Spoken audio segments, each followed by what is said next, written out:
This is a persuasive speech for Comms 101 with April Presley. Here are my adults.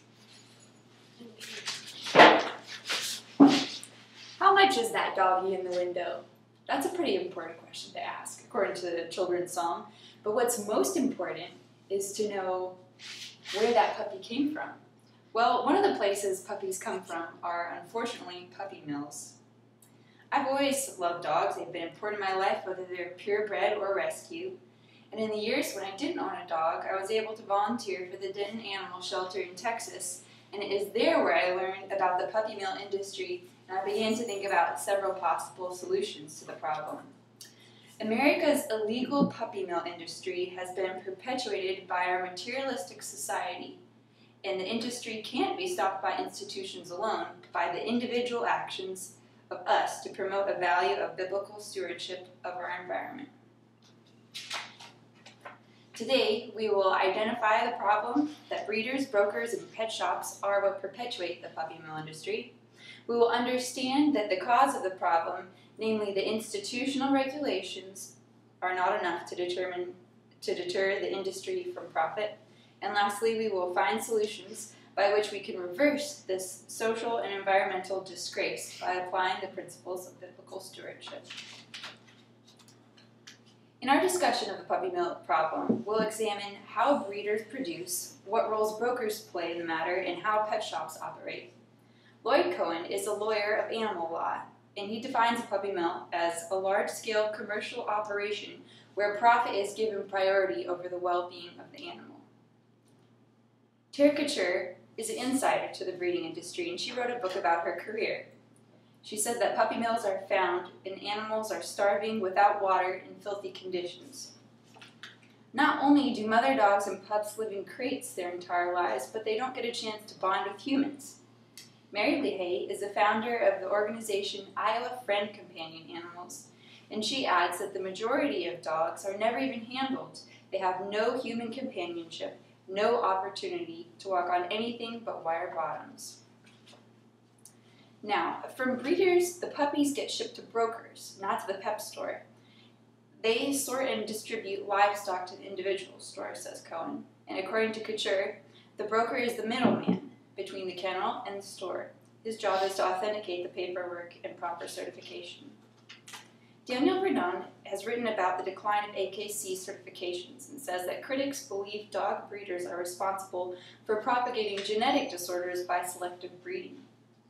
There are negative physical effects and behavioral traits that cause naive buyers to surrender their dogs to the pound. Often it's not the pet shops, but the shelters that match the norms, according to BL. This cyclical problem is caused by institutional failure and our own personal greediness. The United States Department of Agriculture was the first to encourage the idea of purebred puppies for profit for poor farmers after World War II.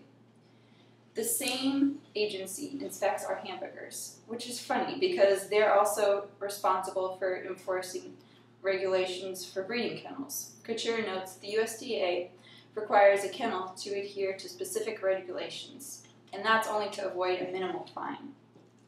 The American Kennel Club is another institution, and although they don't sell dogs, they confirm their pedigree back as far as 1884, when it was founded.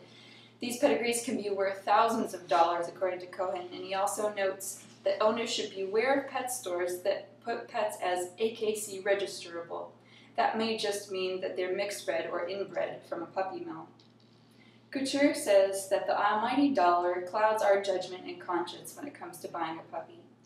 So the demand and popularity of poorly sourced dogs, which are worth thousands of dollars, is a reflection of our culture's materialism. Now, animals should not have to pay for our selfish materialism. We can solve this environmental and social problem in two ways. Firstly, become an advocate and a steward of the environment. Dr. Albin says, God values creation, according to Deuteronomy 10:14. So we should encourage our state legislators to crack down on puppy mills, sign the petitions on the Humane Society website, or attend conferences like Take Action for Animals in DC every year. Also, if you don't plan to show bloodline champions for the AKC, Cuba. Adopt a homeless puppy.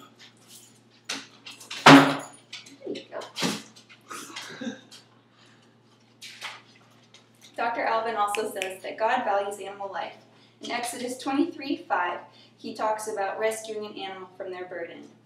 Caring for animals does involve some personal sacrifice, but it is beautifully opposite from the selfish materialism that feeds the puppy mill industry. Now that we understand more about the puppy mill industry, its causes, and a moral solution, I hope you found even a small way that you can take part against this problem. Remember, we are the materials to consumers that illegal puppy mills cater to, and the USDA and AKC can't prevent them alone, so we must each individually do what we can to care for these animals.